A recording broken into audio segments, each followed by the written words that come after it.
ومن يضلل فلا هادي له وأشهد أن لا إله إلا الله وحده لا شريك له وأشهد أن محمدا عبده ورسوله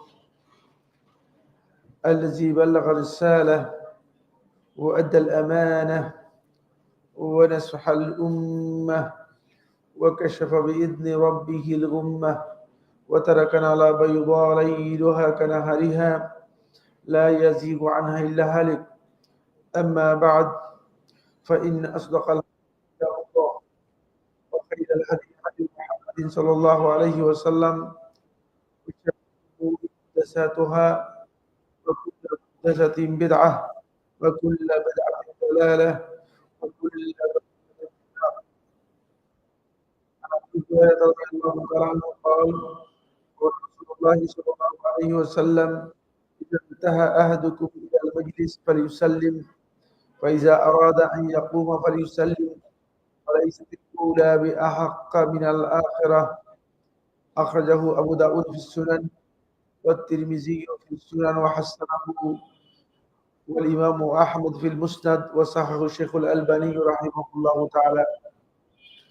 সম্মানিত হাজিরিন মুসল্লিয়ান কিরাম, শুরুতেই আল্লাহ রাব্বুল আলামিন অসংখ্য অগণিত শুকরিয়া জানাচ্ছি যে মহান রাব্বুল ইজ্জত ওয়াল জালাল অত্যন্ত মেহেরবানি করে ইয়াউমুল জুমআর গুরুত্বপূর্ণ এই সময়ে আমাদেরকে আল্লাহ রাসূল সাল্লাল্লাহু আলাইহি ওয়াসাল্লামের সুন্নাহ সম্পর্কিত কিছু বিষয় আপনাদের সাথে শেয়ার করার তৌফিক দিয়েছেন। এজন্য প্রথমেই আল্লাহ রাব্বুল আলামিনের দরবারে কালিমাতুশ শুকর আলহামদুলিল্লাহ শুকরিয়া আদায় করছি। আপনারা জানেন যে আমরা হারিয়ে যাওয়া সুন্নতগুলো নিয়ে কথা বলছিলাম। গত আলোচনায় আমরা কোন সুন্নত নিয়ে আলোচনা করেছি, যে কোনো একজন আমাকে বলবেন যে কোন বিষয় নিয়ে আলোচনা হয়েছে।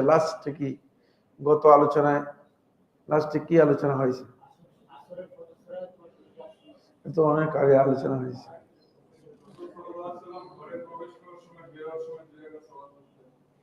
হ্যাঁ, এটা আলোচনা হয়েছে, কিন্তু লাস্ট আলোচনা হয়নি। লাস্ট আলোচনা এটা হয়নি। হ্যাঁ জি, হ্যাঁ, এই আলোচনা হয়েছে। এর সাথে একটা মাসআলা আমরা আলোচনা করেছি, সেটা হচ্ছে যে কোনো মজলিস অথবা যে কোনো বৈঠকে আপনি যখন যাবেন, যেমনি বৈঠকে প্রবেশ করবেন সালাম দিয়ে, তেমনি ভাবে সুন্নাহ হচ্ছে বৈঠক থেকে যাওয়ার সময় সালাম দিয়ে প্রস্থান করবেন। এটাও সুন্নাহ। মানে যাওয়ার সময় বৈঠক থেকে আপনি যখন চলে যাচ্ছেন তখন আপনি সালাম দিয়ে প্রস্থান করবেন। ঠিক আসলেও আপনি সালাম দিয়ে রাখবেন, যে মজলিস হোক না কেন। এটা মজলিসে ইলম হতে পারে, হালাকা হতে পারে, অথবা পারিবারিক বৈঠক হতে পারে, অথবা সামাজিক বৈঠক হতে পারে। যে কোনো বৈঠক হোক না কেন, যখন বৈঠকে ঢুকবেন তখন সালাম দিয়ে ঢুকবেন। আমাদের অনেকে আছে যে তিনি আস্তে করে এসে টুপ করে বসে যান, সালাম দেন না। এটি সুন্নাহ পরিপন্থী কাজ। এখানে এই সুন্নাহটি একেবারে হারিয়ে গেছে। অনেকে মনে করে থাকেন যে আলোচনা হচ্ছে, আমি সালাম দিব কেন? আলোচনা হোক বা না হোক, কি অবস্থা আছে এটা আপনার দায়িত্ব না। আপনার দায়িত্ব হচ্ছে আপনি সালাম দিয়ে প্রবেশ করবেন। আপনার দায়িত্ব হচ্ছে আপনি যখন উঠে যাবেন তখন আপনি সালাম দিয়ে উঠে যাবেন। সেই সালামটা আপনি দেখবেন, এটা হচ্ছে সুন্নাহ। আসুন রাসূলুল্লাহ সাল্লাল্লাহু আলাইহি ওয়াসাল্লাম কি বলেছেন? আবু দাউদের riwayat 5208। আবু দাউদ এর riwayat-এর মধ্যে এসেছে 5208, 2706। ইমাম আহমদ ইবনে হাম্বল রাহমাতুল্লাহ বর্ণনা করেছেন 7793 এবং শেখ নাসিরউদ্দিন আলবানী রাহমাতুল্লাহ সহিহ আবু দাউদের মধ্যে হাদিসটিকে সহিহ বলেছেন 5208। আন আবি হুরায়রা রাদিয়াল্লাহু তাআলা আনহু, আবু হুরায়রা থেকে বর্ণিত, তিনি বলেন قال রাসূলুল্লাহ সাল্লাল্লাহু আলাইহি ওয়াসাল্লাম, রাসূলুল্লাহ সাল্লাল্লাহু আলাইহি ওয়াসাল্লাম ইরশাদ করেছেন, ইজানতাহা আহাদুকুম ইলাল মাজলিস, যখন তোমাদের মধ্যে কোনো ব্যক্তি মজলিসে আগমন করবে, মজলিসে এসে বসবে, ফালইউসাল্লিম, সে যেন সালাম। ফাইজা আরাদা, আর যখন ইচ্ছা করবে, আন ইয়াকুমা, মসজিদ থেকে উঠে যাওয়ার জন্য, চলে যাওয়ার জন্য, ফালইউসাল্লিম, সে যেন সালাম দেয়। ফালাইসাতিল উলা বিআহাক্কা মিনাল আখিরা, প্রথম সালাম দ্বিতীয় সালামের থেকে বেশি হকদার নয়, অর্থাৎ দুইটাই সমান। প্রথম সালামের যে মর্যাদা, দ্বিতীয় সালামের সেই মর্যাদা। হাদিসটি শেখ নাসরুদ্দিন আলবানী রহমতুল্লাহ সহিহ বলেছেন, সুন্নাহ। এই হাদিসকে সামনে রেখে আল্লামা তিবি রহমতুল্লাহ বক্তব্য আমরা গত আলোচনা করেছি আপনার সঙ্গে। তিনি একথা বলেছেন যে মানে প্রথমবার যে সালাম, এই সালামটা হচ্ছে মূলত আপনি যে উপস্থিত হয়েছেন, আপনি তাদেরকে তারা যাতে করে অনিষ্ট থেকে মুক্ত থাকতে পারে, সালামত থাকতে পারে, নিরাপদ থাকতে পারে, এই জন্য প্রথম সালামটা আপনি তাদের জন্য আপনি প্রথম সালামটা দিয়ে যাচ্ছেন। এটা হলো প্রথম সালাম। আর দ্বিতীয় সালামটা হচ্ছে আপনি যাওয়ার সময়ও তাদেরকে এই কথা জানিয়ে যাচ্ছেন যে তোমরা আমি না থাকলেও আমার অনুপস্থিতি তোমরা যদি তোমরা নিরাপত্তায় থাকো, শান্তি থাকো, সালামতে থাকো, মানে এই কথা ইঙ্গিত দিয়ে যাচ্ছে। এটা মনে হচ্ছে যে আপনি মানে তাদের অনুপস্থিতিতেও আপনি তাদের মানে আপনি আপনার অনুপস্থিতিতেও আপনার অবর্তমানেও আপনি তাদের জন্য কি করে যাচ্ছেন, দোয়া করে যাচ্ছেন। এজন্য দ্বিতীয় সালামটা প্রথম সালাম হচ্ছে মানে মোটেও কম গুরুত্বপূর্ণ না। প্রথম সালামটা যেমন গুরুত্বপূর্ণ থাকে, ঠিক দ্বিতীয় সালামটাও তদ্রুপ গুরুত্ব বহন করে। ফলে আল্লামা তিবি রহমতুল্লাহ থেকে ইমাম বারকুরি রহমতুল্লাহ তুহফাতুল আহওয়াজের মধ্যে ৭ম খণ্ডে ৪০২ এবং ৪০৩ পৃষ্ঠায় উল্লেখ করেছেন, ওয়ালাইসাতিস সালামাতু ইনদাল হুদুরি আওলা মিনাস সালামাতি ইনদাল গায়বাতি। মানে উপস্থিত হয়ে সালাম নিরাপত্তার জন্য দোয়া করা, এটা আর অনুপস্থিত অবস্থায় অবর্তমান অবস্থায় নিরাপত্তার জন্য দোয়া করা একটা আরেকটার চেয়ে গুরুত্ব কম বহন করে না, বরং বালিসানিয়াতু আওলা। তার বক্তব্য এটা হচ্ছে বুখারীর বক্তব্য, বালিসানিয়াতু আওলা, দ্বিতীয়টা বেশি গুরুত্ব বহন করে, দ্বিতীয়টা বেশি গুরুত্ব বহন করে। কেন দ্বিতীয়টা বেশি গুরুত্ব বহন করে? কেন, কে বলতে পারবে? না, যেহেতু দোয়াটা করতেছেন অনুপস্থিতিতে, হ্যাঁ, দোয়াটা অনুপস্থিতিতে করে যাচ্ছেন, এই জন্য মানে এটা খুবই গুরুত্বপূর্ণ। দ্বিতীয়টা এটা হচ্ছে এটা এটা কিন্তু মানে আল্লামা তিবি রহমতুল্লাহ থেকে মুবারকফুরি রহমতুল্লাহ তুহফাতুল আহওয়াজের মধ্যে উল্লেখ করে। এটা পুরোটাই মানে আল্লামা তিবি রহমতুল্লাহ বক্তব্য। তো তিনি তার মানে এই হাদিস থেকে তিনি এই ইস্তেমবাত করেছেন। এই হাদিস কিন্তু হাদিসটা তো আমি বলে দিয়েছি আগে। হাদিসের মধ্যে মানে প্রথমটা থেকে দ্বিতীয়টা মানে কোনটাই গুরুত্ব কম নয়, সেটাই বোঝানো হয়েছে শুধুমাত্র। কিন্তু দ্বিতীয়টা যে আওলা, দ্বিতীয়টা যে বেশি গুরুত্ব বহন করে, এই বক্তব্য কিন্তু কার? এটা মানে মুহাদ্দিসের বক্তব্য, তিনি ব্যাখ্যা করলেন। ফলে এই হাদিসের ব্যাখ্যার মধ্যে ইমাম নববী রাহিমাহুল্লাহ তাআলা তিনি বলেন যে এই হাদিস থেকে বোঝা যায় আন্নাহু ইয়াজিবু আলা জামাআতি রাদ্দুস সালাম আলা হাযা আল্লাযী সাল্লামা আলাইহিম ওয়া ফারাকাহুম। যদি কোনো ব্যক্তি আসে, এসে সালাম দেয়, তাহলে উপস্থিত যারা আছে তাদের উপর ওয়াজিব, থেকে বোঝা যাচ্ছে যে তারা এই সালামের উত্তর দিবে। সালাম দিলে সালামের উত্তর দিবে। এই হাদিস থেকে এটাও বোঝা যায় যে সালামের উত্তর দিবে। তবে এই মাসআলার মধ্যে আলেমদের গবেষণা কি হয়েছে, পার্থক্য আছে কি? وقد قال الإمامان القاضي حسين وصاحبه أبو سعد المتولي। শাফি মাযহাবের দুজন ইমাম, প্রসিদ্ধ ইমাম, একজন হচ্ছে কাজী হুসাইন, প্রসিদ্ধ ইমাম, আর হচ্ছে কাজী আবু সাঈদ আল মুতাওয়াল্লি রাহিমাহুল্লাহ তাআলা। তারা বলতেছেন যারা তাআদাতু বাযিন নাস বিসসালাম ইনদা মুফারাকাতিল কওম, যে মানুষের কিছু সংখ্যক লোকের অভ্যাস এমন ভাবে প্রচলিত হয়েছে যে যখন চলে যায় তখন তারা সালাম দিয়ে থাকে, যাওয়ার সময় সালামটা দিয়ে থাকে। যালিকা দুআউন ইউস্তাহাব্বু জাওয়াবুহু, এটি দোয়া, ইউস্তাহাব্বু জাওয়াবুহু, দোয়ার উত্তর দেওয়াটা মুস্তাহাব, ওয়ালা ইয়াজিব, ওয়াজিব নয়। এটা শাফি মাযহাবের নিজের আলোচনা, ওয়াজিব নয়। বলছে যে এটা তো যাওয়ার সময় বলে যাচ্ছে যেটা, এটা কিন্তু মানে ওই সালাম নয়, তাহিয়াতুল সালাম। মানে সালামটা দুই ভাগে ভাগ করেছেন। একটা হচ্ছে সালাম তাহিয়া, হচ্ছে সালাম দোয়া। বুঝতে পেরেছেন কিনা?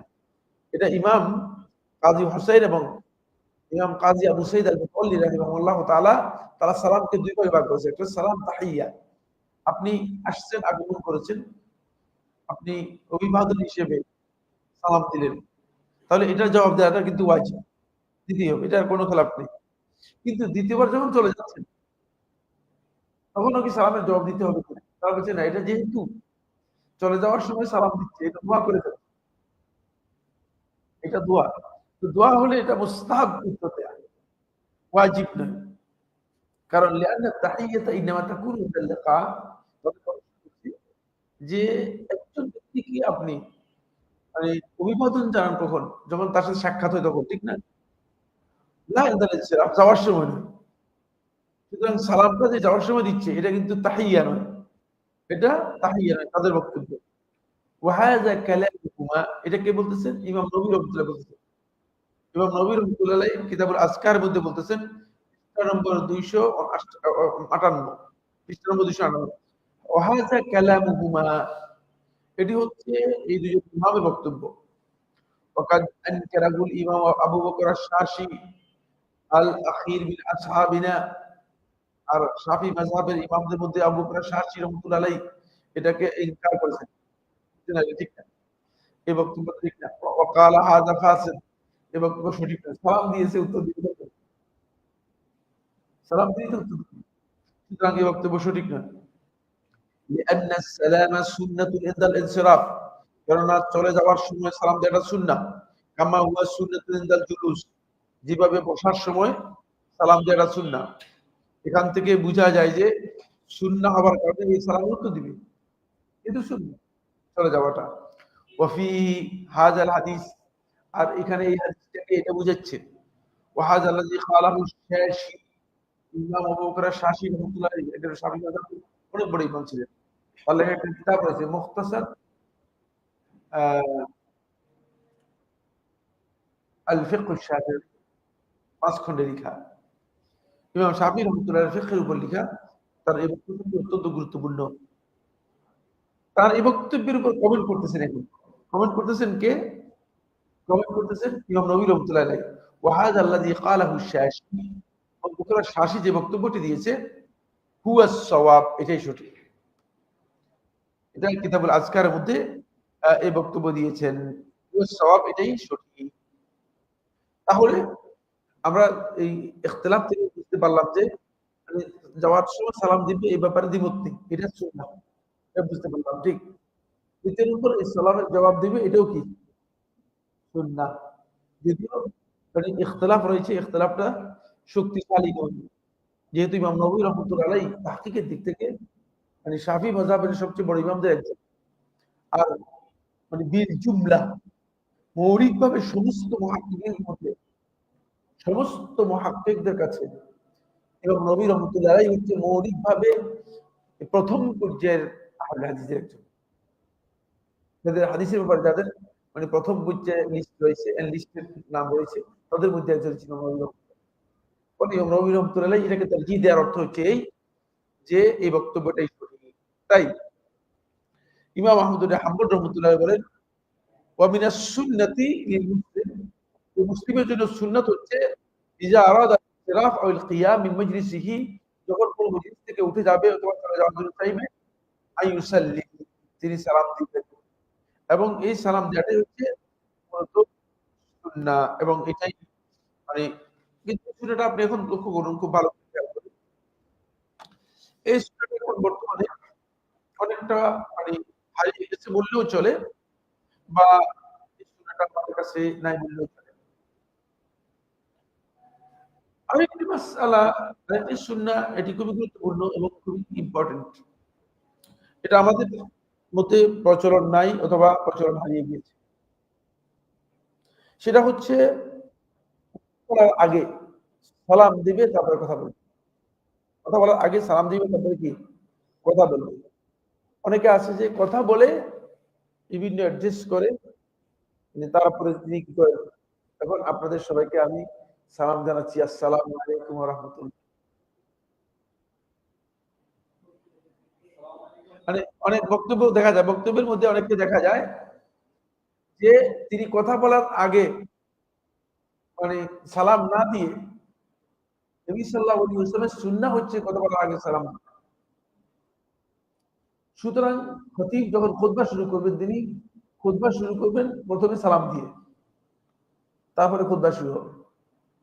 দেখা গেল যে আমাদের এখানে দেখা যাচ্ছে যে খতিব সালাম দিয়ে শুরু করেন না, সালাম তার অনেক সময় দেখা যাচ্ছে যে বক্তব্য দেওয়ার মাঝখানে এসে তিনি সালাম দিচ্ছেন। আবার অনেককে দেখা যায় লম্বা একটা ভূমিকা দিয়ে মানে করছি, এই করছি, সেই করছি, প্রচুর কথা বলে, তারপর এখন আমি আপনাদের সবাইকে সালাম জানাচ্ছি। এটাও সুন্নাহসম্মত নয়। যখন আপনি কোন একটা কওমের কাছে আসবেন, তাদের সাথে কথা বলার আগেই আপনি সালাম দিয়ে শুরু করবেন। এটাই হচ্ছে সুন্নাহ। রাসূলুল্লাহ সাল্লাল্লাহু আলাইহি ওয়াসাল্লামের এখানে একটা হাদিস আছে। হাদিসটি ইমাম আবু তাওয়ারি রাহমাতুল্লাহ বর্ণনা করেছেন তার মুআজাম আল-আওসাতের মধ্যে, এবং শেখ নাসিরউদ্দিন আলবানী রাহমাতুল্লাহ আলাইহি হাদিসটিকে হাসান বলেছেন। হাদিসটা কি? হাদিসটা হচ্ছে এই, মান বাদাআ বিল কালামি ক্বাবলা সালাম, যে ব্যক্তি সালাম দেওয়ার আগে কথা শুরু করবে, তারপরে তোমাদেরকে সালাম দিবে। মানে কথাবার্তা বলে, কেমন আছেন? আপনারা সবাই ভালো আছেন? তারপরে আপনারা কেমন আছেন? আপনারা খাওয়া-দাওয়া করছেন? এরপরে মানে বললেন যে আসসালামু আলাইকুম ওয়া রাহমাতুল্লাহ। এরকম অনেক দেখা যায়। সুন্নাহ সম্পর্কে জ্ঞান নেই। আমরা তো সম্পর্কে আলোচনা করেছি। সুন্নাহ সম্পর্কে জ্ঞান নেই, সুন্নাহ পড়েই নি।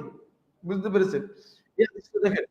মান বাদাআ বিল কালামি ক্বাবলা সালাম, যেই ব্যক্তি তার কথা শুরু করলো সালাম দেওয়ার আগে, ফালা তুজিবুহু, তার সালামের তোমরা জবাব দিবে না। সেই সালামের জবাবের হক রাখে না। চিন্তা করছেন? এর অর্থ কি? ফালা তুজিবুহু এর অর্থ কি? হ্যাঁ? কি অর্থ এটা?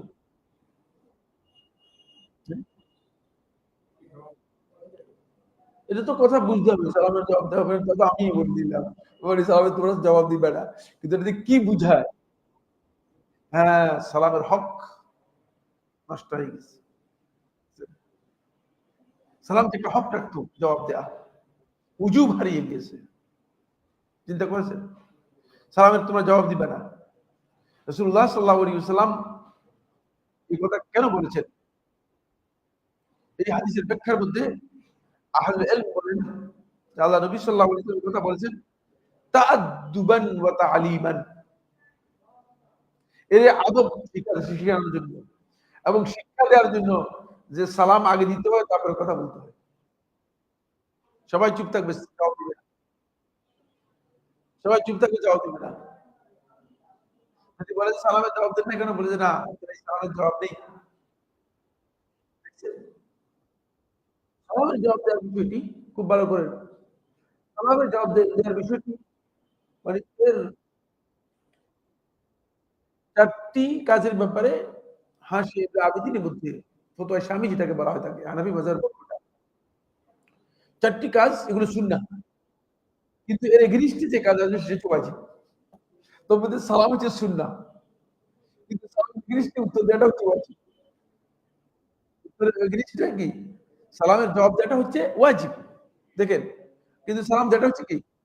সুন্নাহ। সালামের এগেইনস্ট উত্তর দেওয়াটা হচ্ছে কি? খুব ভালো করে খেয়াল করুন। তো এই যে মানে সালাম ওয়াজিব হওয়ার পরে, মানে সালামের উত্তর দেওয়াটা ওয়াজিব হওয়ার পরেও তার সালামের জবাব দেয়া হবে না। কেন?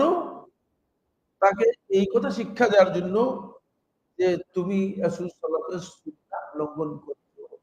ফলে তোমার এই সালামটা সঠিক হয় নাই। সালামের হক অনুযায়ী সালাম হয় নাই। এই কারণে যে কোনো মজলিস আসলেন, এসে ১ম এ বললেন যে অমুক কোথায়? আমাকে দেখছেন কিনা? আপনারা কেমন আছেন? খাওয়া-দাওয়া করেছেন কিনা? এরপরে বললেন আসসালামু আলাইকুম ওয়া রাহমাতুল্লাহ। সালামটা নষ্ট করে দিয়েছেন। এই বক্তব্য থেকে এটাও বুঝা যায়, এই ব্যক্তি সালামের যে ফজিলত রয়েছে সেই ফজিলত পাবে না। এটা কিন্তু মানে ইস্তেমবাত করতেছি, বুঝলেন? এটা হাদিস না। মানে আমি এই গবেষণাটা এখান থেকে বের করতেছি। কারণ যখন সালামের হকটা নষ্ট হয়ে গেছে, তাহলে সালামের যে সওয়াব রয়েছে সেই সওয়াবও সে কি পাবে না। সালামের সওয়াবটুকু সে পাবে না। এটা আল্লাহ রাসূল সাল্লাল্লাহু আলাইহি ওয়াসাল্লাম এইভাবে বলেছেন। বরং সুন্নাহ হচ্ছে যদি মজলিসের মধ্যে কেউ এমন থাকে, সে ব্যক্তি ওই ব্যক্তিকে সালাম সম্পর্কে জানিয়ে দিবে, বলবে যে সালাম দিয়ে তারপরে কথা বলুন। যাতে করে সে এই সুন্নাহর জ্ঞানটা অর্জন করতে পারে। এই সুন্নাহটা আমাদের সমাজে একেবারে হারিয়ে গেছে।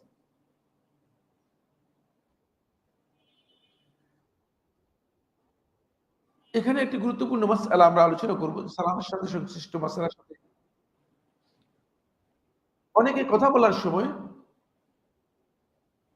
কথা বলেন, কথার মধ্যে হয়তো ঠাট্টা-বিদ্রূপ করেন বা ঠাট্টা করেন। অথবা এমন কথা বলেন যে কথাটুকু আসলে কোথাও ঘটে নাই, একটা বানাওয়াট কিচ্ছা মানুষদেরকে হাসানোর জন্য অথবা মানুষদেরকে আকর্ষণ দৃষ্টি করার জন্য বলে থাকেন। এটা সম্পূর্ণরূপে হারাম। এটা মোটেও জায়েজ নেই। মানুষদেরকে হাসানোর জন্য, মানুষদেরকে আকৃষ্ট করার জন্য কোন মজলিসে কোন কথা বলা অথবা কোন ধরনের কথাকে অন্যরকমভাবে বুঝিয়ে দেয়া, এটা মিথ্যা। এটা ইসলামী শরীয়তের মধ্যে না। এইজন্য এটাকেও আল্লাহ নবী সাল্লাল্লাহু আলাইহি ওয়াসাল্লাম নিষিদ্ধ করেছেন। কথার সাথে এই মাসআলাটি অত্যন্ত গুরুত্বপূর্ণ। এরপরে ৬ নম্বর পয়েন্ট। ৬ নম্বর পয়েন্টটা অত্যন্ত গুরুত্বপূর্ণ পয়েন্ট। এটা আমি ১ম এ আপনাদের সামনে পয়েন্টটা আলোচনা করব। সেটা হচ্ছে আমাদের বাংলাদেশে এটি প্রচলিত। মানে একেবারেই জানা নেই। প্রচলন নেই। মুসাফাহাতু বা'দা সলাত।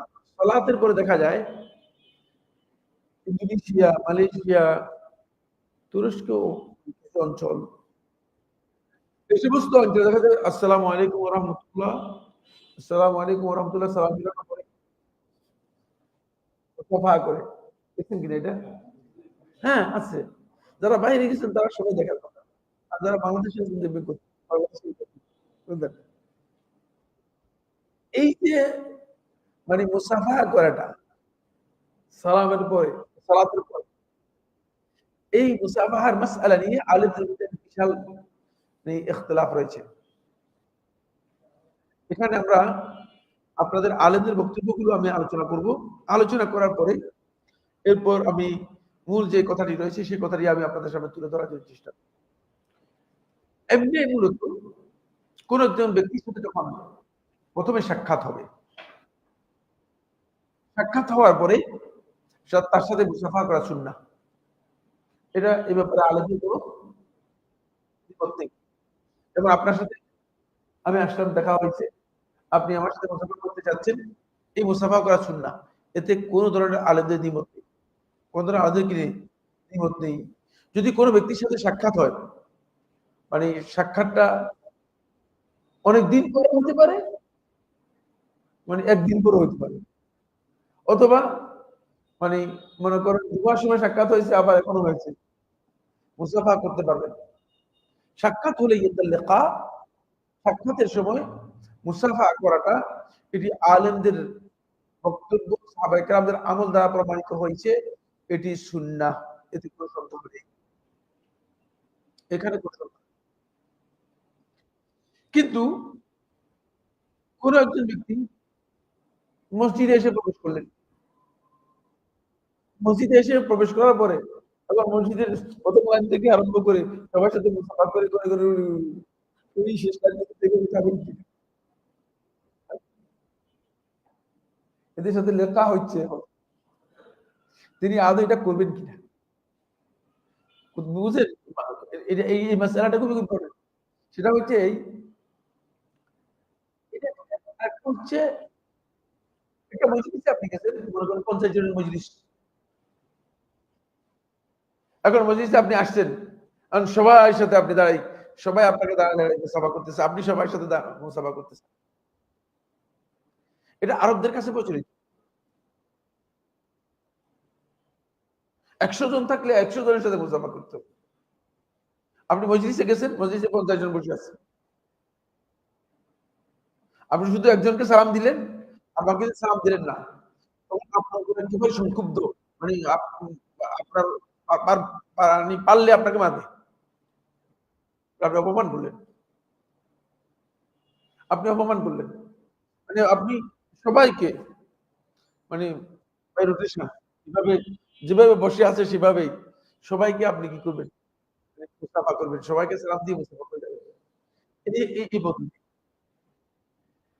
এই যে পদ্ধতি রয়েছে এই পদ্ধতিতে কতটুকু শুদ্ধ নয়। এর সম্পর্কে কতটুকু দলিল আছে, কতটুকু দলিল নেই।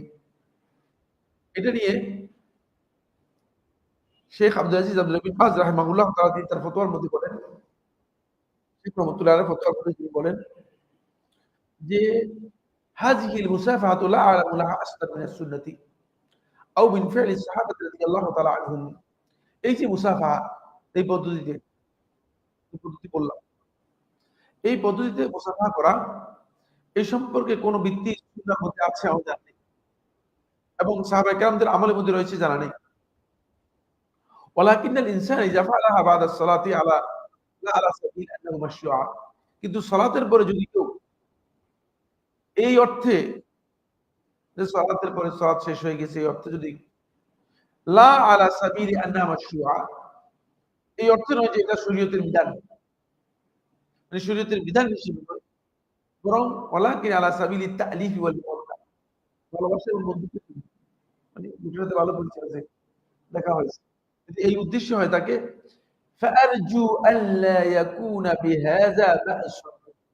আমি আশা করি যে এতে কোনো অসুবিধা নেই। কার বক্তব্য বলতেছি এটা? আমার বক্তব্য না। এগুলো শেখ বিন বাজ রহমাতুল্লাহ বক্তব্য। এখানে আমার কোনো বক্তব্য একটা আমার বক্তব্য লাস্টে গিয়ে বলব। যদি আমার বক্তব্য থাকে বলব, নাহলে বলব না। বক্তব্য না থাকলে এভাবেই ছেড়ে দিব। বুঝতে পেরেছি? আমার তাহকিক যদি থাকে আমি বলব তাহকিক হয়েছে। لأن الناس اعتادوا على ذلك। কারণ মানুষ এটার উপর অভ্যাসে পরিণত হয়েছে। আম্মা মান ফাআলাহা মু'তাকিদান, আর যে ব্যক্তি এই কাজটি করে, এই বিশ্বাস পোষণ করে, এই আকীদা নিয়ে, মনে এই ধারণা নিয়ে বিআন্নাহা সুন্নাতুন, এটা সুন্নাত, ফাহাদা লা ইয়ানবাগি ওয়া লা ইয়াজুজু লাহু, এটা করাটা তার জন্য জায়েজ নেই, এটা তার জন্য উচিত নয়। হাত্তা ইয়াসবুতা আন্নাহা সুন্নাহ, সুন্নাহ সাব্যস্ত হওয়া পর্যন্ত। সুন্নাহ সাব্যস্ত হয় নাই। ওয়ালা আ'লামু আন্নাহা সুন্নাহ, এটা আমি জানি না যে এটা সুন্নাত। এটা হলো শেখ বিন বাজ রহমাতুল্লাহ বক্তব্য শেষ। দারুল ইফতা মিসরিয়া, মিশরের দারুল ইফতা, আপনারা জানেন যে মিশরের দারুল ইফতা হচ্ছে শক্তিশালী অনেক পুরাতন দারুল ইফতা। তাদের বক্তব্য হচ্ছে আল মুসাফাহাতু আকবার সালাতি মাশরুআ, সালাতের পরে এই যে মুসাফা করা এটা বিধানসম্মত, বিধানসম্মত। ওয়া হিয়া দাইরাতুন বাইনাল ইবাহাতি ওয়াল ইস্তিহবাব, তবে এটা মুস্তাহাব এবং মুবাহ এই দুই কাজের মাঝে। এটাকে বিদআত বলার সুযোগ নেই। এটা এটা কারা ফতোয়া দিচ্ছেন এটা? দারুল ইফতা মিসরিয়া। তাদের বক্তব্য শুনেন। লিআন্নাহা দাখিলাতুন ফি উমুম ইস্তিহবাব আত-তাসাফুহ বাইনাল মুসলিমিন, কারণ এটা মুসলমানদের মাঝে মুসাফার প্রচলনের যে বিধান আছে সেই বিধানের সাথে অন্তর্ভুক্ত। আর এটা তো বিধান সুন্নাহ। সুতরাং এটা এই দুইয়ের মাঝে আছে। ওয়া হুয়া মা ইয়াকুনু সাবাবান লিরিদাল্লাহি তাআলা, এটা কোন কোন সময় আল্লাহর সন্তুষ্টির জন্য হতে পারে, যদি ভালোবাসার জন্য হয়, একজনের সাথে ভালো সম্পর্কের জন্য হয়। ওয়া জাওয়াল মা ফি সুদুরিহিম মিন যায়কিন, তাদের অন্তরের মধ্যে কোনো কারণে যদি সংকীর্ণ থাকে, কোনো সমস্যা থাকে, সেটা দূর হওয়ার কারণ হয়। ও ওয়া তাসাকুতু যুনুবিহিম মিন বাইনি আকুফিহিম মা তাসাফু, মুসাফার মাধ্যমে তাদের যে গুনাহ আছে, গুনাহ সরে যাওয়ার বিষয়টি কখনো কখনো হতে পারে। কারণ আবু দাউদের riwayat-এর মধ্যে এসেছে রাসূলুল্লাহ সাল্লাল্লাহু আলাইহি ওয়াসাল্লাম বলেছেন, ইজাল তাকাল মুসলিমান, তখন দুইজন মুসলিম ব্যক্তি একত্রিত হবে, ফাতাসাফাহা, তারপর পরস্পর মুসাফা করবে, ওয়া হামিদাল্লাহ আযজা ওয়া জাল্লা, এবং আল্লাহ তাআলার প্রশংসা করবে, ওয়াস্তাগফারা, এবং আল্লাহ রাব্বুল আলামিনের কাছে ইস্তেগফার করবে, গুফিরা লাহু মা, আপনি দুজনকেই ক্ষমা করে দেওয়া হবে। এটা পদ্ধতি হচ্ছে যে মুসাফা করে বলবে আলহামদুলিল্লাহ গাফারাল্লাহু লাকা, আলহামদুলিল্লাহ গাফারাল্লাহু লাকা। মানে এটা আপনি বলতে পারেন। যদি এটা করেন তাহলে দুইজনকেই আল্লাহ রাব্বুল আলামিন কি করে দিবেন? ক্ষমা করে দিবেন। দুইজনকে আল্লাহ তাআলা ক্ষমা করে দিবেন। তবে এই মাসআলার মধ্যে আলেমদের বড় ধরনের ইখতিলাফ রয়েছে। যে ইখতিলাফের মূল কথা হচ্ছে এই, কেউ বলেছেন যে এটি জায়েজ, কেউ বলেছেন যে এটি জায়েজ নয়। আলেমরা এটাকে একটা তাফসীল বিস্তারিত আলোচনা করেছেন। বিস্তারিত যারা আলোচনা করেছেন শেখ বিন বাজ রাহমাতুল্লাহ আলাইহি তিনি তার আরেকটি ফতোয়ার মধ্যে এভাবে উল্লেখ করেছেন।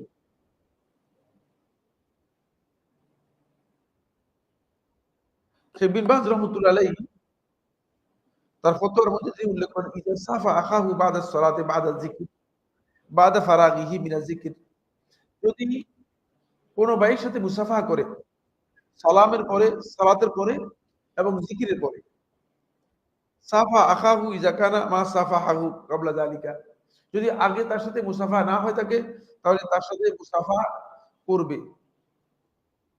মা সাফাহাহু ফি সাফফি ওয়ালা ইনদা দুখুলি সাফাহাহু ফালা বাস, হয়তো আগে এসে মুসাফা করে নাই অথবা প্রবেশ করার সময় মুসাফা করে নাই, তাহলে যদি সে মুসাফা করে ফালা বাস, অসুবিধা নেই, করতে পারবে। লাকিন মিন হিনা ইউসাল্লিম ইয়াবদা বিল মুসাফাতে লা, কিন্তু যখন সালাম দিবে মানে আসবে তখনই সবাইকে মুসাফা করবে, একাধারে সবার সাথে মুসাফা করবে। এটা সে বিন বাজ রাহমাতুল্লাহ বলছেন না, এমনটি তিনি করতে পারবেন না, এমনটি তার জন্য করা বৈধ হবে না। যারা এটাকে তাফসীল করেছেন মানে একজন করে সবাইকে সালাম দেওয়ার বিষয়ে মজলিসের মধ্যে, শেখ বিন বাজ রহমতুল্লাহ আলাইহি, শেখ ইবনে উসাইমিন রহমতুল্লাহ আলাইহি সহ আরো জমহুর আলেমদের বক্তব্য হচ্ছে ইন্নাল মুসাফাতা ইনদা দুখুলিল মাজলিস বিহাইসু ইউসাফিহু দাখিল জামি আল জালিসিন ওয়াহিদান ওয়াহিদান ইনদা দুখুল লাইসা বিন হাদিস নবী সাল্লাল্লাহু আলাইহি ওয়াসাল্লাম। এটা নবী সাল্লাল্লাহু আলাইহি ওয়াসাল্লামের হাদী নয় যে মজলিসের মধ্যে আসবে এসে সবাইকে মুসাফা করবে একজন করে একেবারে শেষ পর্যন্ত। ওয়ালা ইউলাম লাহু আসলুন ফিস সুন্নাত নাবওয়িয়্যাতি, নবী সুন্নাহর মধ্যে এই ধরনের কোনো আসল আমরা পাই না। এটা কি বিদআত বা মাকরুহ হবে কিনা? ফলে আলেমদের মধ্যে এই মাসআলায় দুটি বক্তব্য রয়েছে। বাযুল উলামা ইয়ারাউনা আন্না হাযিল আদা, এটা অভ্যাস, মানুষের প্রচলন, আল্লাতী ইস্তাহদাসাহা নাসু লাইসাত মাশরুআহ, যেটা মানুষ আবিষ্কার করেছে, এটা শরীয়ত সম্মত নয়। ওয়াকাদ তু'তাবারু বিদআতান আও মাকরুহাতান, কখনো কখনো এটা বিদআত বা মাকরুহ মনে করা হবে। খাসসাতান ওয়া আন্না রাসূল সাল্লাল্লাহু আলাইহি ওয়াসাল্লাম কানা ইয়াজলিসু হাইসু ইয়ানতাহি বিহিল মাজলিস দুনা আন ইউসাফি আহাদ, কারণ হাদিসে প্রমাণিত হয়েছে রাসূলুল্লাহ সাল্লাল্লাহু আলাইহি ওয়াসাল্লাম যখন কোনো মজলিসে আসতেন তখন রাসূলুল্লাহ সাল্লাল্লাহু আলাইহি ওয়াসাল্লাম মজলিসের ওই শেষ যেখানে এসে বসতেন সেখানে বসে যেতেন। তো সেখানে বসে গেলে তো সবাইকে কি করতেন না, এসে মুসাফা করতেন না। এখান থেকে বোঝা যায় যে মূলত সবাইকে মুসাফা করতে হবে, এটা সত্য না। তবে মুসাফার মধ্যে এক প্রকারের মুসাফা শরিয়াহ সম্মত। সেটা হচ্ছে এই, যখন দুইজন ব্যক্তি একজন আরেকজনের সাথে সাক্ষাৎ হবে এবং সাক্ষাৎ হওয়ার পরে, আগে সাক্ষাৎ হয়নি, আগে মুসাফা হয়নি, মুসাফা করবে, এটা শরিয়াহ সম্মত। আরেকটি কারণে মুসাফা শরিয়াহ সম্মত, সেটা হচ্ছে যদি কোনো প্রয়োজন দেখা দেয় অথবা কোনো গারদ শারঈ মানে কোনো শরিয়ার কোনো উদ্দেশ্য এখানে থাকে, অবজেক্ট থাকে, তাহলে এই মুসাফাও বৈধ। প্রয়োজনটা কি? প্রয়োজন হচ্ছে যেমন আপনি একটা লোকের সাথে কথা বলবেন, তখন আপনি তাকে সালাম দিয়ে মুসাফা করবেন তার সাথে। এটা বলতেছি ইযা কানা দাফু মিনাল মুসাফাতি গারদুন সাহিহুন ওয়া মুনাফিকুন, যদি মুসাফার কারণটা, উদ্দেশ্যটা হয় এমন যে একটা ভালো উদ্দেশ্য, মুনাসিব মানে লিমাকামিশ শাখস, মানে ব্যক্তিত্বের কারণে, যে মনে করেন এখানে মানে আপনি মনে করেন যে সালেহ বিন হুমায়দ, এখন আপনারা মনে করেন সবাই বসেছেন, মুসাফা করলেন না কিছু, তিনি এটা কেমন দেখা যায়? মানে ব্যক্তিত্বের কারণে মানে কারণ এটা হচ্ছে হাজা, অথবা আউলে মাওকিফিন মুআয়্যান, একটা নির্দিষ্ট একটা মওকিফ, অবস্থান আছে।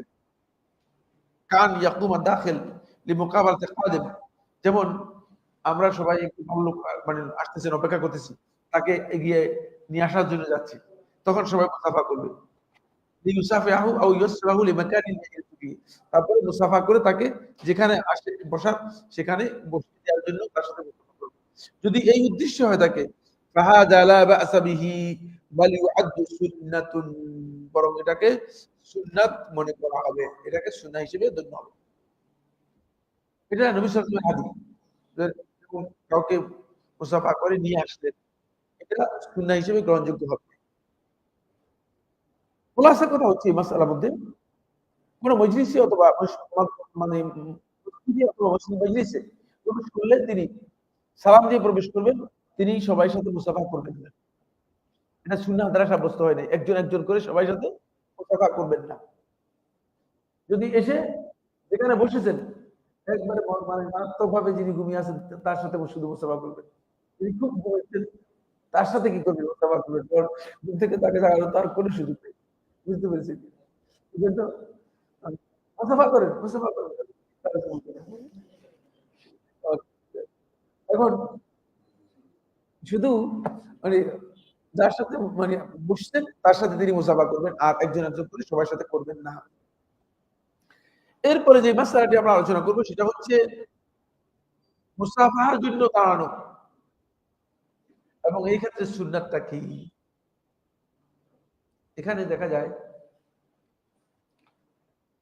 কিছু সংখ্যক লোক আছে, দেখা যাচ্ছে যে এটা সৌদি আরব তো মানে ব্যাপক, এটা হলো আপনি দেখতে পারেন, গেস্ট আসছে, গেস্টের সবার সাথে মুসাফা করবে, সবাই দাঁড়ায় যাবে, সবাই গেস্টের উদ্দেশ্যে দাঁড়া যাবে, গেস্টের সাথে মুসাফা করা এই উদ্দেশ্যে দাঁড়িয়ে যাবে।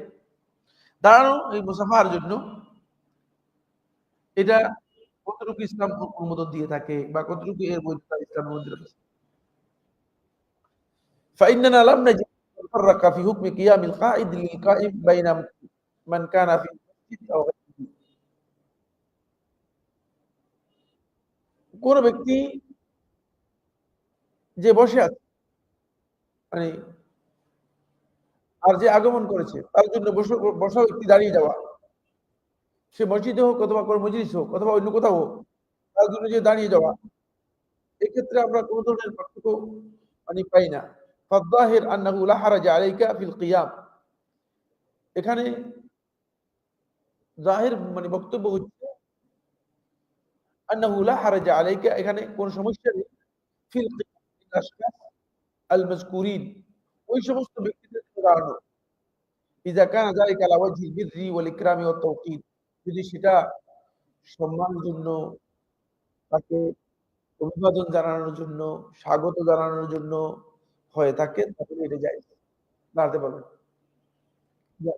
ওই কাছে বসতে নেই, এটা সুন্নাহ নয়। রাসূলুল্লাহ সাল্লাল্লাহু আলাইহি ওয়াসাল্লাম যখন সাদ ইবনে মুআয রাদিয়াল্লাহু আনহু আসলেন, তখন রাসূলুল্লাহ সাল্লাল্লাহু আলাইহি ওয়াসাল্লাম বললেন যে, তোমরা কুমু ইলা সাইয়্যিদিকুম, তোমাদের নেতা আসছে, তার সম্মানার্থে তোমরা দাঁড়িয়ে তাকে সম্ভাষণ জানাও। এটা হচ্ছে সুন্নাহ। সুন্নাহ হচ্ছে আপনি একটু এগিয়ে যাবেন এবং দাঁড়াবেন, এটা হচ্ছে সুন্নাহ। এই বিষয়ে ইমাম মুবারকফুরি রাহমাতুল্লাহ তুহফাতুল হাওয়াজির মধ্যে বলেন, নাকাল আইনি ফি সহিহ বুখারী,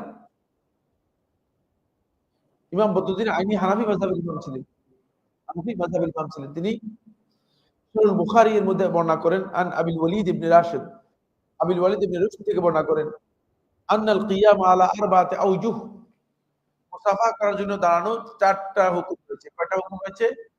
চার প্রকার। কয় প্রকার? চার প্রকার। এক, আল আউয়ালু, প্রথম, মাহযুরুন, নিষিদ্ধ, হারাম। প্রথম প্রকার হচ্ছে নিষিদ্ধ, হারাম। ওয়া হুয়া আন ইয়াকাআ লিমান ইউরিদু আন ইউকামা ইলাইহি তাকাব্বুরান আও ওয়া তাআযুমান আলাল কাইমিনা ইলাইহি, সেটা হচ্ছে এমন ভাবে মানে দাঁড়ানোটা এমন ভাবে হওয়া, লিমান ইউরিদু, যে মনে করে, ইচ্ছা করে, যে মানুষ অহংকারের সাথে এবং নিজেকে বড় মনে করে যে সবাই আমি আসলে যেন দাঁড়ায় যায়। এটা যদি অহংকারের কোনো বিষয় হয় তাহলে এটা হারাম হবে কোনো সন্দেহ নেই। অহংকারের বিষয় হলো কি? হারাম হবে কোনো, আমি শুনেছি, এটা আমি জানি না, দেখিনি। কিন্তু শুনেছি যার কাছে তিনি এই যুগের শ্রেষ্ঠ মানে মুহাদ্দিস। এই যুগের মদিনার সবচেয়ে বড় মুহাদ্দিস শেখ আব্দুল মুহসিন আল আব্বাদ, তার কাছে শুনেছি। তো যখন শিক্ষামন্ত্রী ছিল বাদশাহ ফাহাদ, পরবর্তী বাদশাহ হয়েছে তখন তিনি শিক্ষামন্ত্রী ছিলেন। তিনি মদিনা ইউনিভার্সিটি ভিজিটে আসছেন। শেখ বিবাজ রহমতুল্লাহ আলাইহ তখন ইউনিভার্সিটির রেক্টর হিসেবে কুল্লিয়াতুল শরিয়াহ মানে পড়াচ্ছিলেন। তিনি কুল্লিয়ার মধ্যে আসছেন কিন্তু শেখ রাহিমাহুল্লাহ তাআলা নিজেও দাঁড়ান নাই এবং ছাত্রদেরকেও দাঁড়াতে দেননি। নিজেও দাঁড়ান নাই, ছাত্রদের দাঁড়াতে দেননি। কারণ এখানে একটা অহংকারের জায়গা আছে। বুঝতে পেরেছি? হয়তো মনে করবে যে সবাই আমার দেখলে দাঁড়ায় যাক। বুঝতে পেরেছেন?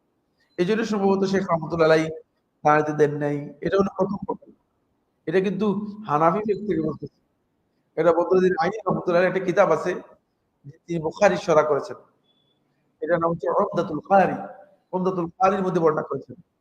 ২ নম্বর, আস-সানি, দ্বিতীয় নম্বর হচ্ছে মাকরুহুন, অপছন্দনীয় মাকরুহ। ওয়া হুয়া ইয়াকা, এমন ভাবে দাঁড়াবে লিমান লা ইয়াতাকাব্বার, যে অহংকারের কিছুই নেই। ওয়া লা ইয়াতাআযাম আলাল কাইমিন, আর যারা দাঁড়াবে তাদের উপর নিজেকে অনেক বড় কিছু করবেন না। ওয়ালাকিন ইউখশা আন ইয়াদখুলা নাফ আন ইয়াদখুলা নাফসাহু বিসাবাবি যালিকা মা ইয়াহযুরু ওয়া লিমা ফীহি মিন আত-তাশাব্বুহ বিল জাবাবিরা। তবে এই ভয় আছে। মানে তার অন্তরের মধ্যে, মানে লোকেরা দাঁড়ায় গেলে তার অন্তরের মধ্যে একটা মানে এরকম এমন কিছু ঢুকে যেতে পারে যে বাবারে আমার কেমন মর্যাদা। আমি আসলাম আর সব শত, শত লোক দাঁড়ায় গেল। এ ধরনের একটা অন্তরের মধ্যে কি আছে? একটা অবস্থা তৈরি হওয়ার সম্ভাবনা আছে। তাহলে এটা মাকরুহ। মানে এটা মাকরুহ। এটা অপছন্দনীয় হবে। এটা ২ নম্বর। ৩ নম্বর হচ্ছে আস-সালিস জায়েজুন, জায়েজ। ওয়া হুয়া, সেটা হচ্ছে আইয়াকা আলা সাবিলিল বিররি ওয়াল ইকরাম। সুব্যবহার। যেমন মা এসেছে, বাপ এসেছে। মায়ের পর্যায়ে কে আছে? বলতে পারবেন না, আমার মায়ের পর্যায়ে কে আছে? ভেরি গুড, মাশাআল্লাহ। খালা এবং মা সমান হচ্ছে। আল খালাতু বিমানজিলাতিল হাদিসের মধ্যে এসেছে। বাপের পর্যায়ে চাচা। যেমন আল আম্মু সিনবু আবিক। সহিহ হাদিস এগুলো। বাপ হচ্ছে তোমার, মানে চাচা হচ্ছে তোমার বাপের সমান। বুঝতে পেরেছেন? এখন তো চাচা কোন শালা? এখন তো চাচারে দেখলে বেশিরভাগ বলবে, এটা কোন শালা? বুঝতে পেরেছেন? অবস্থাই হয়ে গেছে। কারণ চাচাও এমন যে তুমি যে চাচাতো ভাই এটা স্বীকার করতে রাজি না। এমন এক জাতির অবস্থা এমন দুর্দশা হয়ে গেছে যে আমরা ইসলামের ইথিক্স থেকে, ইসলামের আদব থেকে, শিষ্টাচার থেকে দূরে সরতে সরতে এমন এক পর্যায়ে চলে গিয়েছি যে মানে কোন সম্পর্ক ইসলামের নেই আমাদের। ইসলামের কোন সম্পর্ক আমাদের সাথে।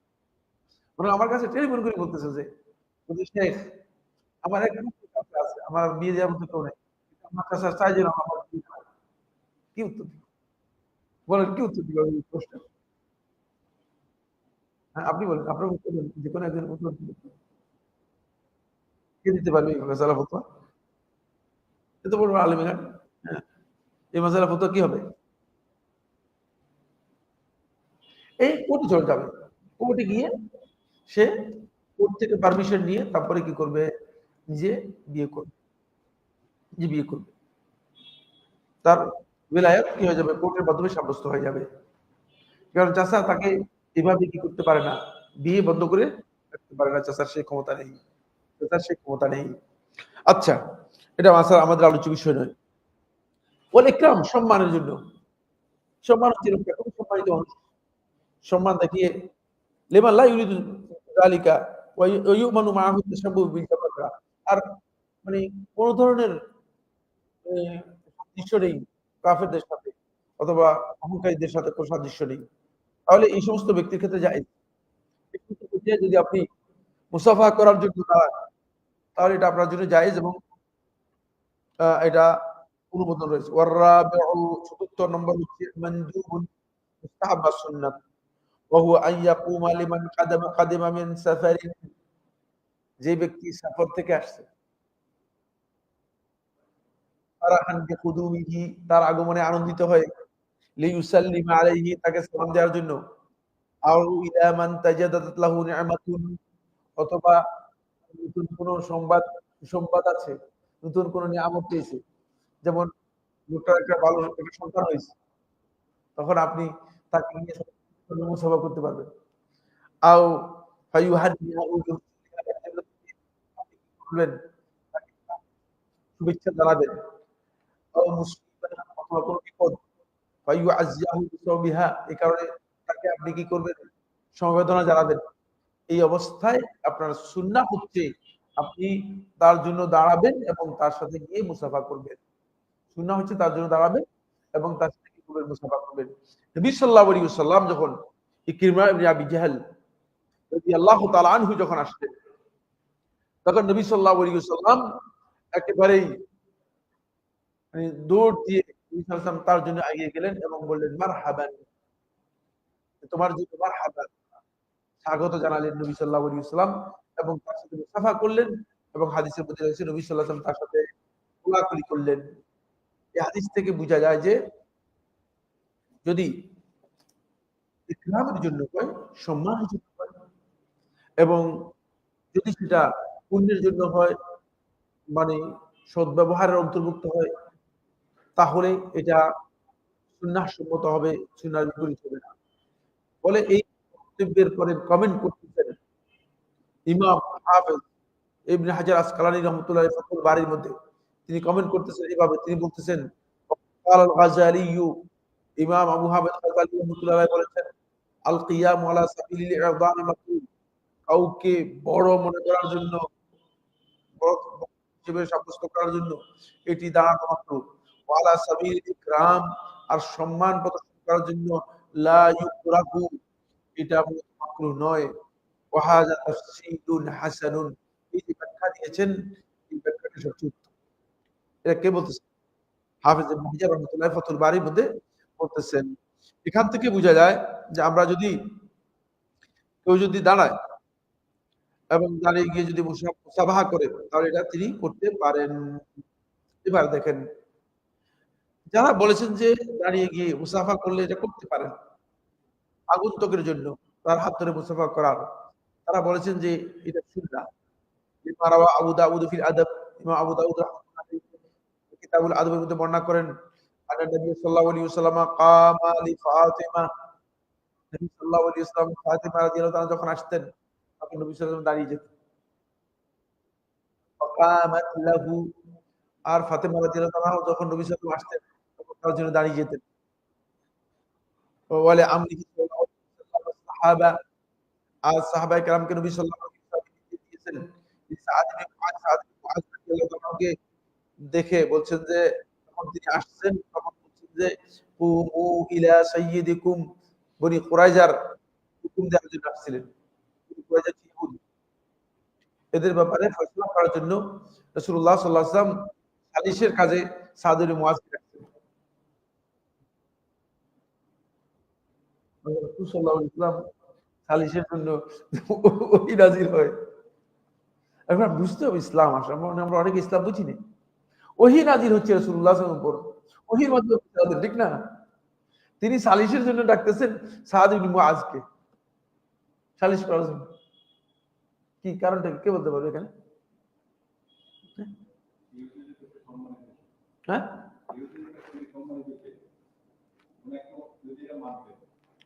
হ্যাঁ, এটা একটা কথা।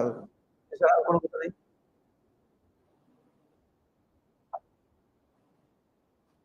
এটা হচ্ছে আর কোনো কথা মাথার মধ্যে আসে? এটা একটা কথা যে যেহেতু তিনি সাদ ইবনে মুআয রাদিয়াল্লাহু আনহু তিনি মদিনার সমস্ত মানুষের কাছে গ্রহণযোগ্য ব্যক্তি, নেতা ছিলেন, বড় নেতা ছিলেন। এটা এটা একটা কমন কথা হতে পারে। বুঝতে পেরেছেন কিনা?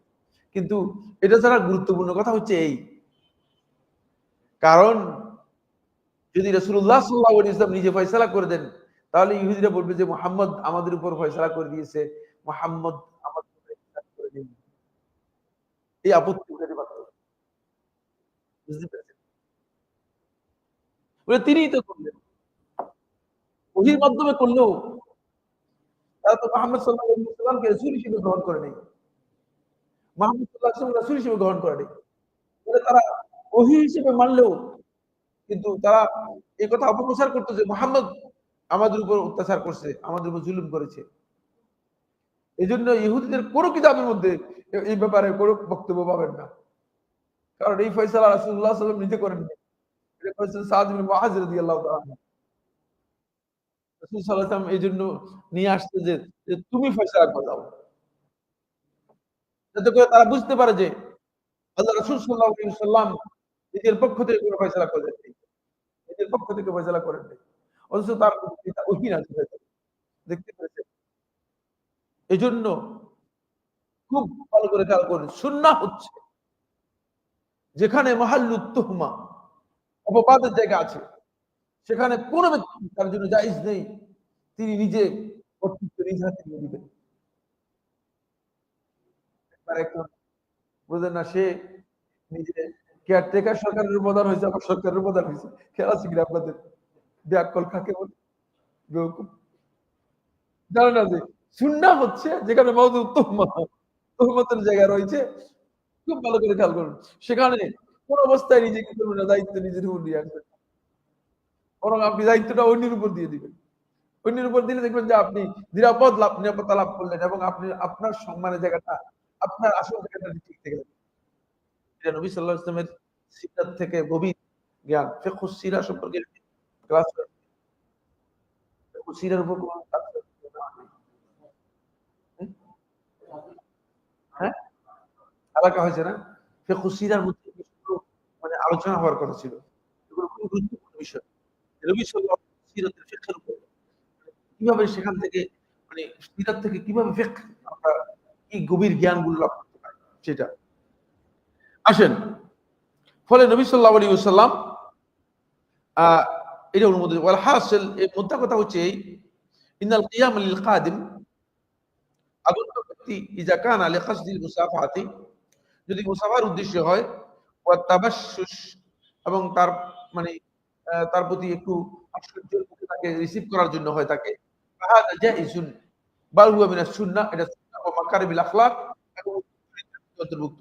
ওয়া আম্মা ইযা কানা তাযীমান তাকে সম্মান দেখার উদ্দেশ্য হয় ফাহাদা লা ইয়াজুজ হাযা ফি হাক্কিল মুসলিম এত কথা বলতেছে যে হাযা ফি হাক্কিল মুসলিম এটা পুরো কথাটা মানে করেছি মানে থেকে এটা কি কয় জানি পদ্ধতির আইনি হাযা ফি হাক্কিল মুসলিম এটা মুসলিমের ব্যাপারে ওয়া আম্মাল কাফিরু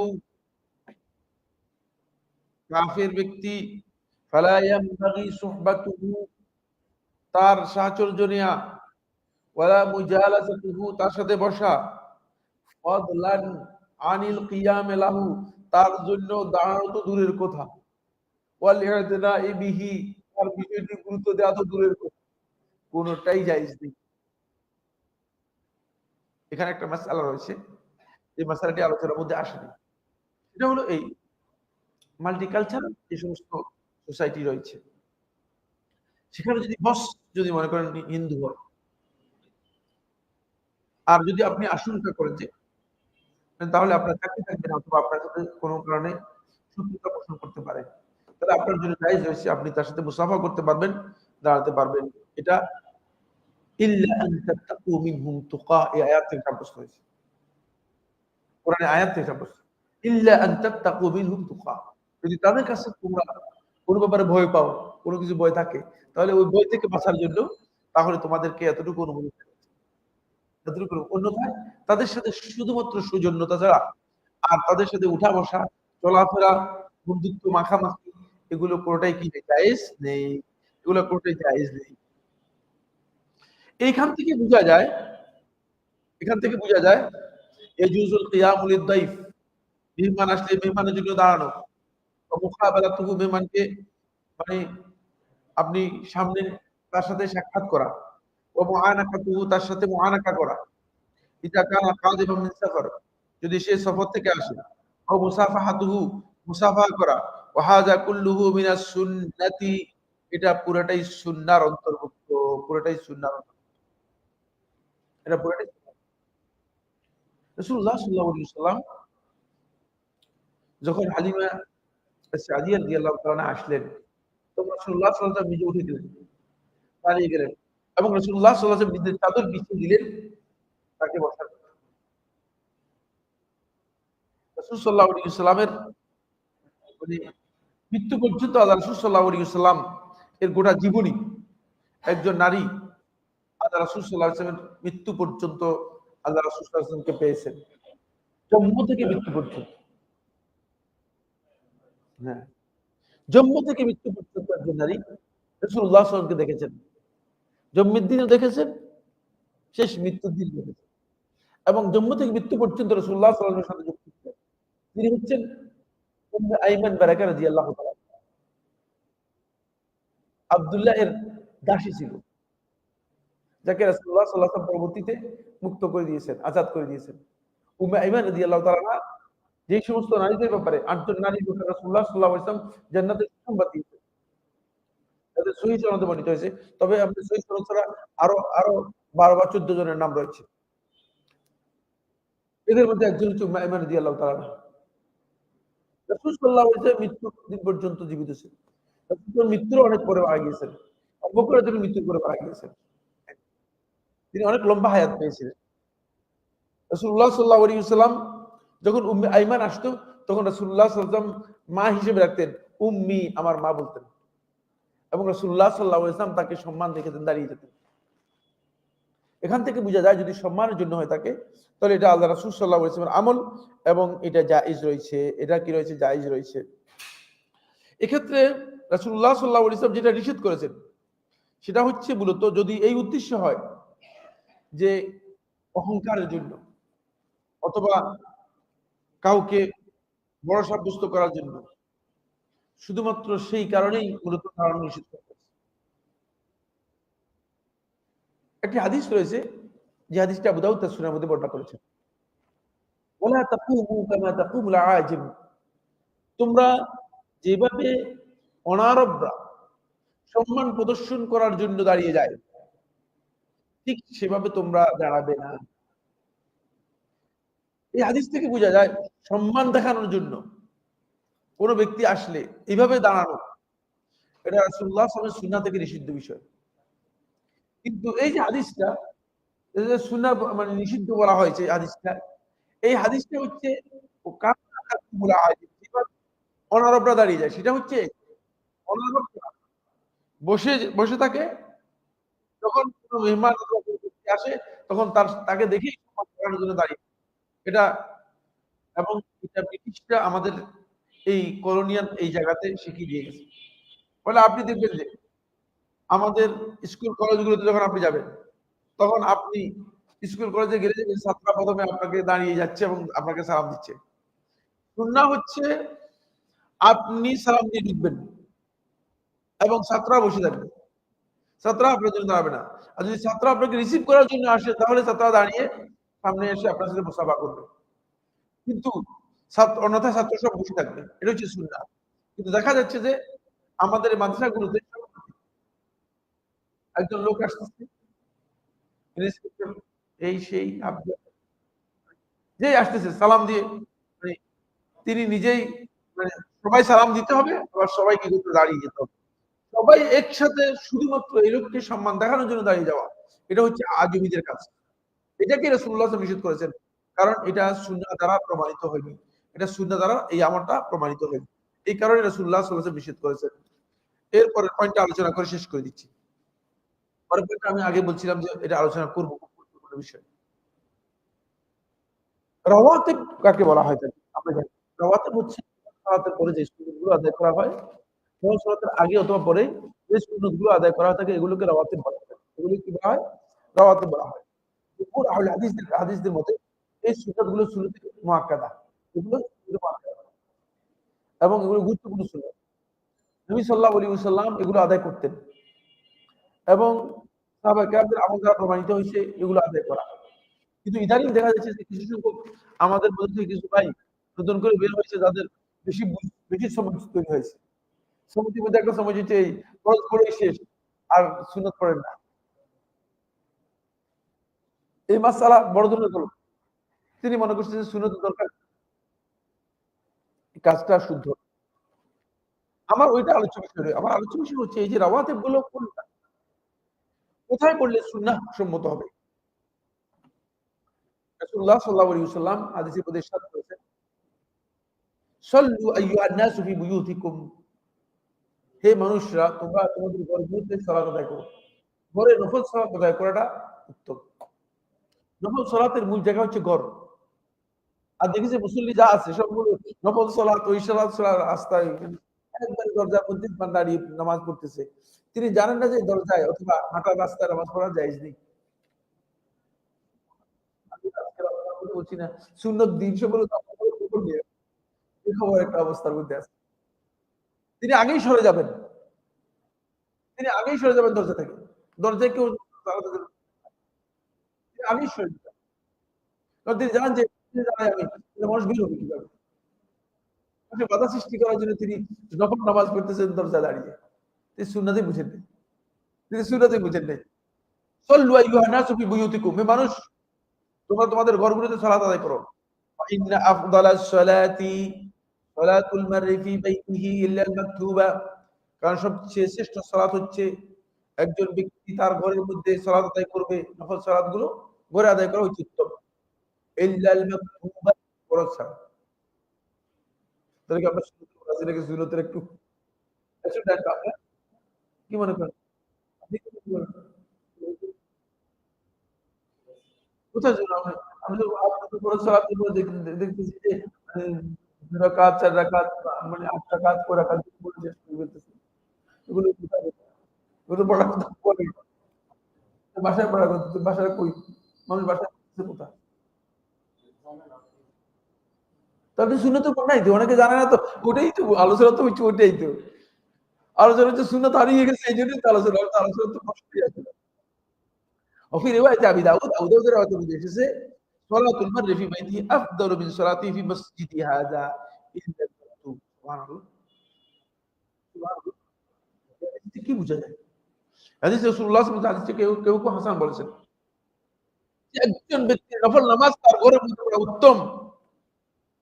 আমার মসজিদের মধ্যে সালাত আদায় করার থেকে ইল্লাল মাকতুবা ফরজ সালাত। কি বলছেন এটা? দেখছেন? আমার মসজিদ মানে কার মসজিদ এটা? মসজিদে নববীর কথা বলতেছে। নবী সাল্লাল্লাহু আলাইহি ওয়াসাল্লাম দেখেন নবী সাল্লাল্লাহু আলাইহি ওয়াসাল্লাম মসজিদে সালাত আদায় করার চেয়ে উত্তম। নফল সালাতগুলো আদায় করার কথা বলা হচ্ছে মসজিদে সুন্নাহ ঘরে। এটা হচ্ছে সুন্নাহ, এটা হচ্ছে সুন্নাহ। কিন্তু এই সুন্নাহটুকু আমরা অনেকে হারিয়ে ফেলেছি। এই সুন্নাহর আমাদের কোনো খবর নেই। এই সুন্নাহর ব্যাপারে আমাদের কোনো খবর নেই। আমার আলোচনা হচ্ছে এটা। যদি কোন ব্যক্তির পক্ষে মানে সহজ হয় এবং মানে বাসার কাছে হয়, তাহলে তিনি বাসায় গিয়ে মূলত সুন্নতগুলো আদায় করবেন। এটাই হচ্ছে বিধান। বাসায় গিয়ে সুন্নতগুলো আদায় করবেন। তিনি মসজিদের মধ্যে সুন্নত আদায় করবেন। কিন্তু যদি তিনি এমন হয় যে বাসায় গেলে আর সুন্নত আদায়ই করবেন না। বাসায় গেলে সুন্নত আদায় করবেন। তাহলে তিনি কি করতে পারেন? তিনি মসজিদে আদায় করে যেতে পারেন। এটা তার জন্য উত্তম। কারণ হলো সুন্নত একেবারে হারিয়ে যাওয়ার চেয়ে অন্তপক্ষে সুন্নতটা আদায় করে যাওয়াটা কি? এটা ভালো। এ কারণে যদি মনে করেন যে তিনি বাসায় গেলে আর সুন্নত করবেনই না, তাহলে তিনি অবশ্যই কি করবেন? চেষ্টা করবেন মসজিদে আদায় করে যাওয়ার জন্য। এই মাসআলার মধ্যে জুমহুর উলামায়ে কেরাম বলেছেন যে সুন্নত নফল নামাজগুলোর করে পড়াটাই উত্তম। তবে রাওয়াতিবের ব্যাপারে আলেমদের মধ্যে কিছু ইখতিলাফ রয়েছে। যাহাবা বাযু আহলিল ইলমি ফি তাফরীক বাইনা বাযি রাওয়াতিব ওয়া বা'দ। কিছু রাতেবার ব্যাপারে আলেমদের মধ্যে পার্থক্য করেছেন। কামান ফাররাকা বাইনা রাতিবাতিন নাহারি ওয়া রাতিবাতিল লাইল। কেউ রাতের রাতেবা এবং দিনের রাতেবা এর মধ্যে পার্থক্য করেছেন। ফাদ্দালা কাউনাল উলা ফিল মসজিদ। দিনের বেলায় যে রাতেবাগুলো আদায় করা হয় থাকে সেগুলো মসজিদে পড়া উত্তম। রাত্রে বেলায় যেগুলো পড়া হয় থাকে সেগুলো হচ্ছে রাত্রেগুলো ঘরে পড়া উত্তম। তাহলে কোনটা ঘরে পড়তে হবে? মাগরিব এশা। মাগরিব এশা রাতেবা হবে ঘরে। আর জোহর এবং মানে জোহরই তো। হ্যাঁ। জোহরের রাতেবা হবে কোথায়? মসজিদে। জোহরের রাতেবা হবে মসজিদে। কামান ইস্তাসনা নাফিলাতা ইয়াউমিল জুমআতি, যেমনি ভাবে কেউ জুমার দিনের না মানে নফল যেটা, এটাকে ইস্তিসনা করেছেন। জুমার দিনের নফলটা ইমাম সাহেব আসার আগে যে নফল নামাজ পড়া হয় থাকে, এটা মসজিদে পড়া উত্তম। সুন্নাহ হচ্ছে মসজিদে পড়া। এটা ঘরে পড়ে আসবে না। এটা কোথায় পড়বে? এটা মসজিদে এসে পড়বে। এটা মসজিদে এসে পড়া উত্তম। قال الحافظ العراقي رحمه الله تعالى সময় তো সহযোগিতা করবে, শেষ করতে পারবো না। না, শেষ করতে পারবো না। قال الحافظ العراقي رحمه الله تعالى في ترح التسريب وهو التسريب একটি গুরুত্বপূর্ণ কিতাব, হাফেজ ইরাকি রহমাতুল্লাহ লেখা। তিনি বলেন ওয়াত্তাফাকাল উলামা আলা আফদালিয়াতি ফি'লি নওয়াফিল, আলেমগণ সবাই ঐকমত্য পোষণ করেছেন আন-নওয়াফিল আল-মুতলাকা ফি বাইতি, মুতলাক নফল নামাজগুলো ঘরে পড়ার ব্যাপারে। ওয়াখতালাফু ফির রাওয়াতিব, আর রাওয়াতিবের ব্যাপারে আলেমদের ইখতিলাফ হয়েছে। রাওয়াতিব ইনশাআল্লাহ তাআলা আমরা আগামী হালাকার মধ্যে আলোচনা করব রাওয়াতিবগুলো নিয়ে। তারপরে বাকি কিছু বিষয় রয়েছে সেগুলো ইনশাআল্লাহ তাআলা ওই বিষয়ে কোনো প্রশ্ন থাকলে আসতে পারে, অন্যথায় আমাদের যেতে হবে। প্রশ্ন লিখিত প্রশ্ন শেখ করলে চলবে না, প্রশ্ন লিখে দিতে হবে। প্রশ্ন তো নিয়ম এখানকার নিয়ম লিখিত প্রশ্ন। হ্যাঁ,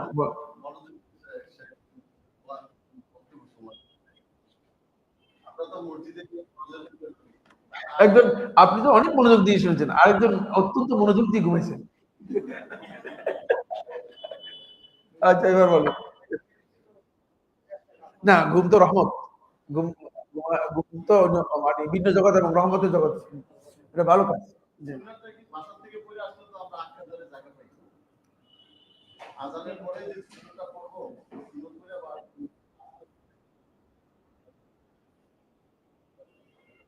এটা এখন আলোচনা হয়নি, এটা অতএব নিয়ে আলোচনা হবে। এটা আলোচনা হবে। আসসালামু আলাইকুম। ওয়ালাইকুম সালাম। নামাজের 15 থেকে 30 মিনিট আগে নামাজে আসার জন্য আজান দেওয়া হয়, কিন্তু জুমার নামাজের 30 মিনিট পূর্বে আজান দেওয়া হয় না কেন? তাহলে মুসল্লিগণ কিভাবে আজান শুনে তৈরি হয়ে নামাজে আসবে? জুমার নামাজের আজানটা আগে দেওয়া হয় না এই জন্য যে জুমার নামাজের মূলত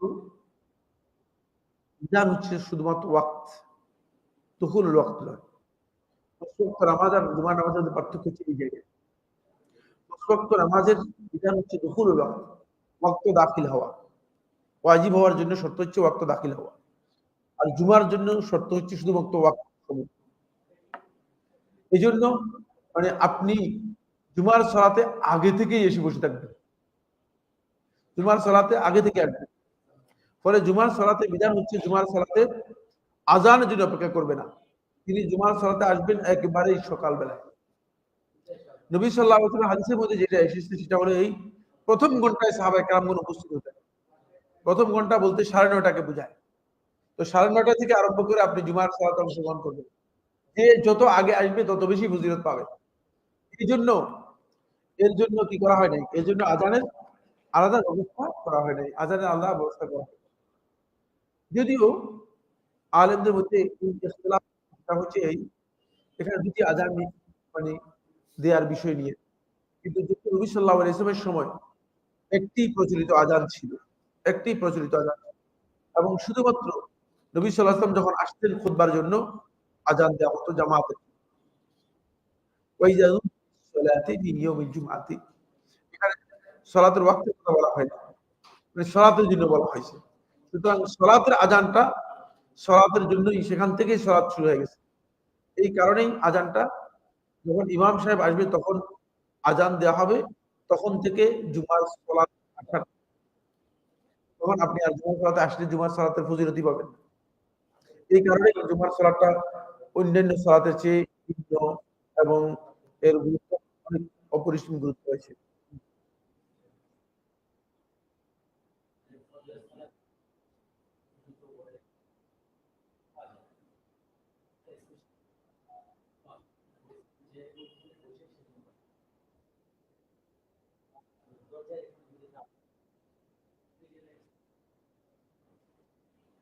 না, যিনি ওজনের কারণে সরে গিয়েছেন, যিনি ওজনের কারণে সরে গিয়েছেন দরজার মধ্যে নামাজের জন্য দাঁড়িয়েছেন, তিনি তো আমরা দাঁড়ানোটাই গলত দাঁড়িয়েছেন, অবশ্যই সরে যেতে হবে। ওজোরের কারণে যদি সরে যান তাহলে এটা ওই ফজিলত থেকে তিনি মাহরুম হবেন না, কারণ তিনি মানুষের জন্য রাস্তা করে দিতে হবে। মুসল্লিদের জন্য সর্বাবস্থায় মুসল্লিদের জন্য আরেকজন মুসল্লির জন্য জায়গা করে দেয়, এটা হচ্ছে না জায়গা করে দেয়, এটা হচ্ছে কি, যেমন একজন মুসল্লি বের হয়ে যাবে, তখন আপনারা যারা এখানে আছেন সবাই জায়গা করে দিবেন, এই যাতে করে বের হয়ে যেতে চলে যেতে পারে। একেবারে শেষ পর্যন্ত সবাই জায়গা করে দিবেন, একেবারে এভাবে করে বের না হতে পারে, এটা হারাম। সুন্নাহ হচ্ছে প্রথম কাতারে কেউ থাকলে তার অসুবিধা হতে পারে, সমস্যা হতে পারে, যে কোনো সমস্যা হতে পারে। সুতরাং তিনি বের হবেন কিভাবে? বের হবেন তাকে জায়গা করতে হবে। সুন্নাহ হচ্ছে জায়গা করতে হবে। সুন্নাহ হচ্ছে তাকে আটকায় রাখা উচিত। আবার অনেকে দেখা যায় যে একবারে উদ্দেশ্য করেই এমন জায়গায় দাঁড়ান যাতে করে মানুষ কোনো কারণে পাস না করতে পারে, এটাও জায়েজ নেই। শেষ মুখে লিখিত প্রশ্ন হবে।